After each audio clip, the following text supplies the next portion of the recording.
bills brought from the Senate, petitions, papers, reports from committees, Prime Minister's questions. Member for Couva North. Thank you, Madam Speaker.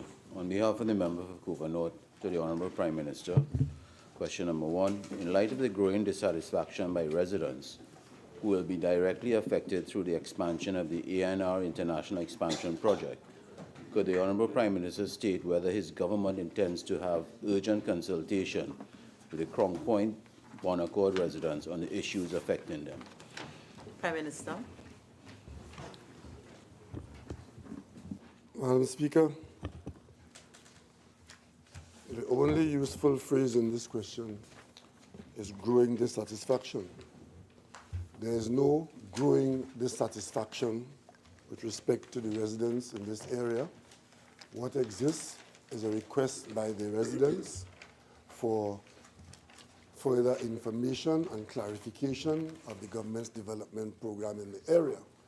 As a result of that, Madam Speaker, and in anticipation of these requirements, the normal processes and procedures are underway, and only last Friday, this said community engaged in very fruitful and useful clarifying discussions with the residents of this area.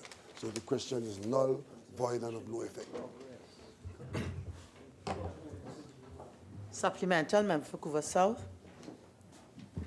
Thank you, Madam Speaker. Could the Prime Minister advise the House how many parcels of land have been identified to be acquired for this said project? Prime Minister. No, I would rather if you put that question to the relevant minister in the appropriate way, and the answer would be given at that time. Member for Urupuch West. Thank you, Madam Speaker. In relation to the Prime Minister's recent statements at a public meeting, could the Prime Minister indicate when the housing bond earlier mentioned by the government will be implemented? Prime Minister. Madam Speaker, the government's policy of implementing a housing bond has been mentioned, and the appropriate preparations are being made by the relevant ministry, which is the Ministry of Finance, and it is anticipated that the Ministry of Finance would be in a position to address this matter at the mid-year review. Supplemental, member for Urupuch West. Yeah. Honourable Prime Minister, would those bonds be obligation bonds or revenue bonds? Prime Minister. If you await the presentation of the Minister of Finance on completion and preparation, the answer would be available. Member for Naparimo. Thank you. Could the Prime Minister state whether the government is still committed to Eric Williams's view, as enunciated in the 1972 White Paper on Public Participation in Industrial and Commercial Activities, that shares of state enterprises should be divested as a matter of priority to the general public? Prime Minister. Madam Speaker, if he's referring to Dr. Eric Williams, former Prime Minister of Trinidad and Tobago, I would assume that he was talking about the former Prime Minister of Trinidad and Tobago. Madam Speaker, this matter refers to some policy from 1972. I would advise, Madam Speaker, that since 1972, public assets from PLIPDECO, state enterprises like BWI, NFM, FCB, and other distributions of public assets have taken place on a consistent basis. I know of no policy being espoused anywhere in the government that it has ceased to be so, and therefore I don't know where this question is coming from. Supplemental, member for Naparimo. Could the Prime Minister, in the context of what he has just said, give an undertaking? Could the member who has that device please leave the chamber and take it off? I'm still hearing the device. And could all members take this opportunity to ensure that their devices are on silent and not going to disturb the proceedings?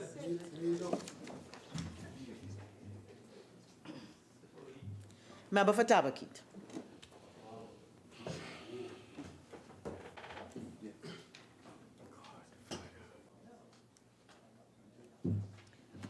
Member for Pointe-à-Pierre. Oh, sorry, Madam Speaker. I've called member for point of appeal number 6. Question number 6 to the Honourable Prime Minister. Given recent reports swirling in the public sphere that the Minister, who is a majority shareholder at the recently acquired K. Donald Drive/Cinema, received some $100 million in compensation for his portion of the property, can the Prime Minister confirm or deny that sum, as well as to provide this House with details of the actual sum of monies received by him and when? Prime Minister. Speaker, Parliament time is very valuable, and I do not propose to spend any of it responding to rumor and gossip and mischief under the guise of reports swirling in the public sphere. I know of no swirling report. I don't know what public sphere he's talking about, and I know of no minister who has received any money or any $100 million. This is just UNC gossip being brought to the Parliament. Member for Vancouver South. Thank you, Madam Speaker. Madam Speaker, to the Prime Minister, could the Prime Minister inform this House why the Cabinet approved a lease for a building at number 3 Alexander Street, Sinclair, to accommodate the office of the Chief Personnel Officer at the cost of $14 per square foot, when a building for the said CPO's office was being rented at $7 per square foot? Prime Minister. Madam Speaker, the disparities that I mentioned are not correct. And, Madam Speaker, the answer to the question is in the question. It is to accommodate the office of the CPO, a department that has made requests to the relevant government department for relocation and an aggregation of many government departments into one building so as to present the public with better service. Madam Speaker, the request was made by the department of the CPO to the relevant government department, and all the necessary steps were taken to determine the value of the building, and the offering of the building as suitable was determined by the relevant government department, and the appropriate approvals were had under the normal circumstances of government rental, where the government is paying for a service of the supply of adequate accommodation for public servants in the CPO's office. Supplemental member for Vancouver South. Prime Minister, are you telling this House that the building at Barataria did not house all the officers in relation to the Chief Personnel Officer? Prime Minister. Madam Speaker, I just spoke in the English language, and it's very clear what I've said, and I stand by what I've said. I want to add that the old formula of how this matter is arrived at, if the member poses the appropriate question to the relevant minister responsible for the acquisition of government's rentals, you will get the details so as... Prime Minister, please continue. Supplemental member for Naparima. Mr. Prime Minister, in the context of the straitened circumstances of the government, why is the rental of government property taking precedence at this point in time? Prime Minister. Madam Speaker, the examination of this particular arrangement will show that there are benefits to the government for doing that, and it is cheaper to have done it that way. Supplemental member for Naparima. Prime Minister, at all concerned that there are concerns by the population that the rental arises from an individual who is a member of his cabinet? Prime Minister. Madam Speaker, I am not aware that the population is concerned about who owns the building. What the population is concerned about is what the government is buying and what the government gets value for money for. Member for Oropuch West. Honourable Prime Minister, what criteria were used to determine suitability? Prime Minister. Value for money and suitability of the structure. Member for Vancouver North. Thank you, Madam Speaker. To the Prime Minister, could the Prime Minister inform this House why no tendering process was engaged in the choice of promoter for Tobago Jazz 2019 by the Tobago Festivals Commission? Prime Minister. Madam Speaker, it is not every situation that requires a tendering process, There are instances of obtaining services where you seek the service based on matters that are unique in the circumstance. Supplemental member for Couva North. Thank you, Madam Speaker. Prime Minister, do you support the claim that there are promoters from within Tobago who could have done the job just as well and for less? Prime Minister. I am in no position, Madam Speaker, to support or refute that claim. Member for Naparimo. Thank you, Madam Speaker. Could the Prime Minister inform the House when will the outstanding report on Mr. Darrell Smith, former Minister of Sport and Youth Affairs, will be formally and finally tabled in both Houses of Parliament? Prime Minister. Madam Speaker, as I said in this House before, the report which was prepared has been the subject of legal challenge, and on the advice of the Attorney General's Office and the public service requirements, this matter is there being reviewed, and upon review and advice that it is appropriate to present that or any other report, it will be so done. Supplemental member for Naparimo. Could the Prime Minister then give us some sense of a time frame when all the reviews will be finalized? Prime Minister. Madam Speaker, I'm in no position to do that because I am not in control of that situation. Supplemental member for Naparimo. Is this part of a process of keeping the House of Representatives and the people of Trinidad and Tobago delaying the provision of vital information to them? Prime Minister. I know of no such situation, Madam Speaker. What I do know is that there are processes, and as a matter of fact, Madam Speaker, when a former Prime Minister acted differently, the result was quite catastrophic. Member for Couva South. Thank you, Madam Speaker. To the Prime Minister, in light of the public disclosure of 70 expressions of interest have been received to take over the operation of the former Petrotrin Refinery, could the Prime Minister inform this House how the Bank of Nova Scotia of Houston, Texas, was selected to provide technical advice in the shortlisting and evaluation of proposals for the sale or lease of the said refinery? Prime Minister. Madam Speaker, Petrotrin would have gone out with a request for proposals, would have received proposals, evaluated them, and would have chosen the best one on the basis of competence and experience and cost.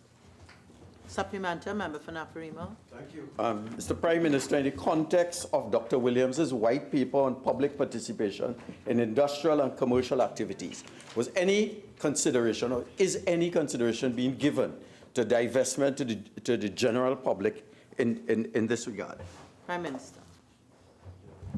General public? Madam Speaker, which question am I answering? Number 10.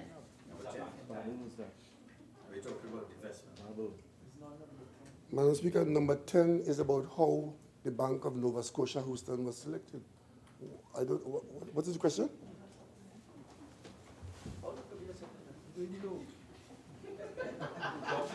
A question. In the proposals for the lease or sale of the said refinery, I'm asking if it is governed by a policy principle that was enunciated by the founding father of the nation, Dr. Eric Williams. That's all. Madam Speaker, I don't know what is this obsession with Eric Williams today, but I'm simply going to say everything that this government does is governed by a policy of the people of Trinidad and Tobago. Prime Minister, it's a simple question. The 70 that you received, does any of the 70 indicate a situation where the general public will be the beneficiary of the sale? Prime Minister. Madam Speaker, we have spoken on this matter ad infinitum.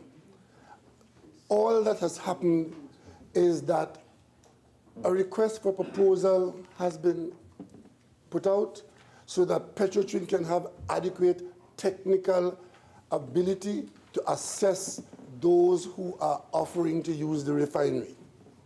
That is simply clear English against a policy that says that we as a nation not producing enough of our own crude will not continue to refine oil by buying oil to refine and lose money. On that basis, we shut the refinery. And the policy requires that we make the refinery available to anyone else who may have the wherewithal to use the refinery. Against that policy, we have invited to see who would respond, and those responses are coming in, and this question is asking me how we chose the advisor to evaluate. I don't know where Naparima is going, and I'm not going there with him. Member for Couva South. Thank you. Could the Prime Minister inform this House what will be the cost to the taxpayers of Trinidad and Tobago? In terms of... I mean to say, Prime Minister. Couva South, I will not allow that question. Member for Oropouche West. Madam Speaker, to the Honourable Prime Minister, with regard to the Prime Minister's recent assurances to the residents of Greenvale that flooding mitigation works will commence to prevent same, could the Prime Minister indicate when will similar work commence in South Trinidad to prevent the devastating yearly flooding? Prime Minister. Madam Speaker, I did not tell the residents of Greenvale when flooding works abatement will commence. What I did was tour the advanced state of preparation to deal with improved hydraulic management around Greenvale. And I'm pleased to announce that that work is very well advanced. And similar works, not only in Greenvale, but all over Trinidad, Madam Speaker. And if the member is so inclined to ask the appropriate question to the relevant minister, she will get a comprehensive list of where all over Trinidad, where it is required, that work is going on now at pace with respect to preparation to deal with flooding abatement in the rainy season. Supplementary member for Oropouche West. Hydraulic management works started in Oropouche West, Honourable Prime Minister. Madam Speaker, I would like to advise the member for Oropouche West, if you file the appropriate question to the appropriate minister, you can get a detailed undertaking and listing of where the works are taking place across Trinidad. Member for Naparima, supplementary. Prime Minister, did you give assurances to the residents of Greenvale that flooding mitigation works will commence to prevent future flooding?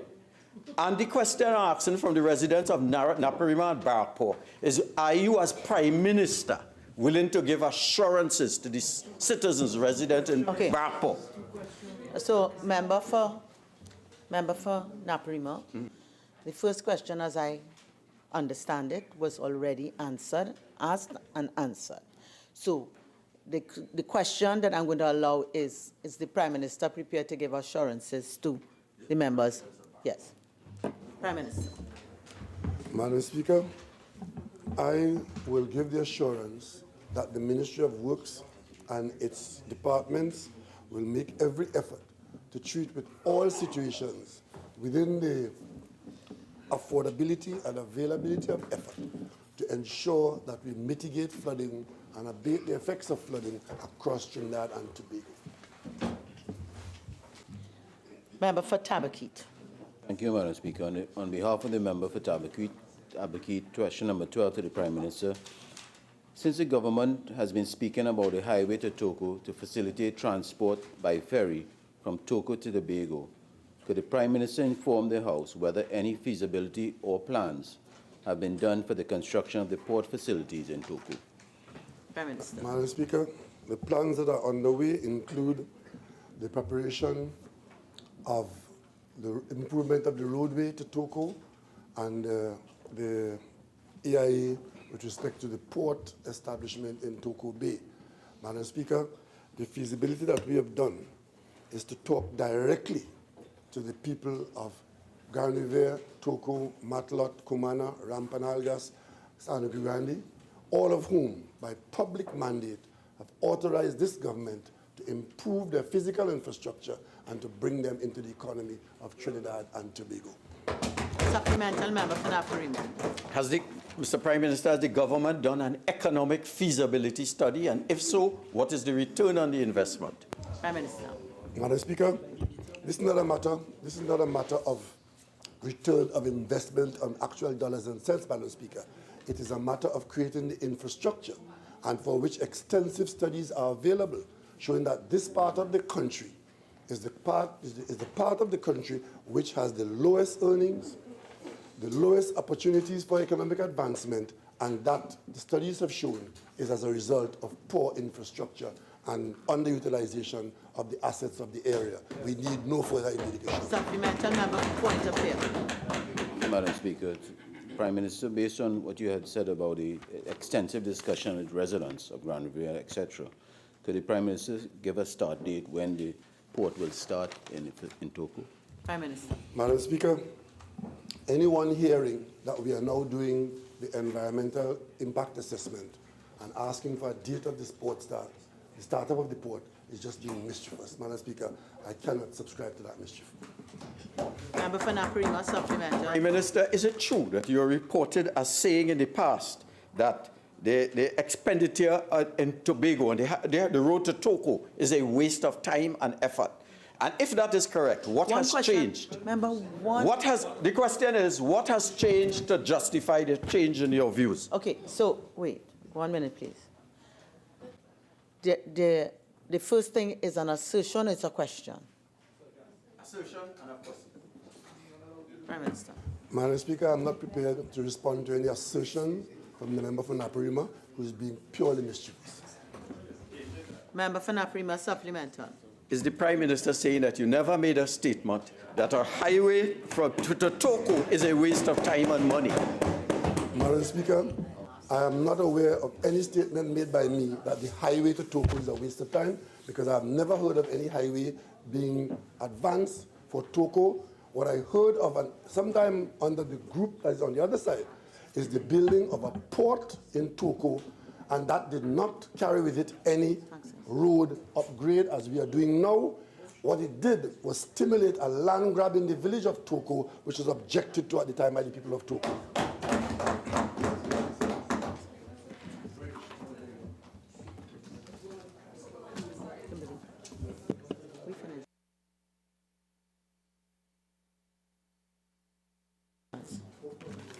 Member for Tabaquite, question 4.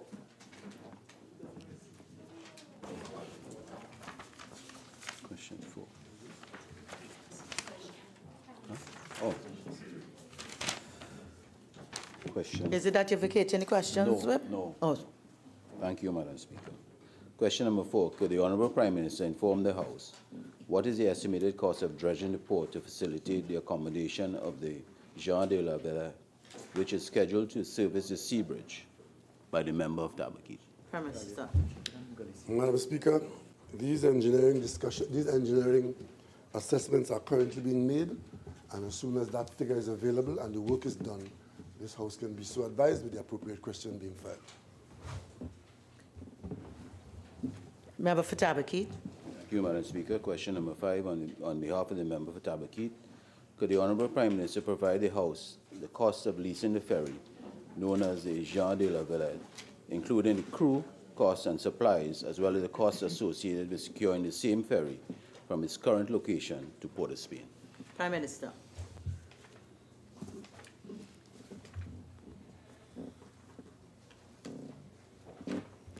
Madam Speaker, I'm trying to make sure that I know what he's asking me about the costs associated with securing the ferry from its current location to Port of Spain. The cost per day to lease this ferry, Madam Speaker, is 34,500 euros per day. And that is the overall cost of leasing and operating the ferry. Supplemental. Member Thank for you, point of Madam order. Speaker. Prime Minister, what would be the cost for relocating the vessel from wherever it's based presently to bring it to Trinidad and Tobago? Prime Minister. Madam Speaker, the breakout of that figure from the cost is not available to me at this moment, but if the member asks that question in the appropriate way, the figure can be made available. That was not part of the original question, so I don't have that figure.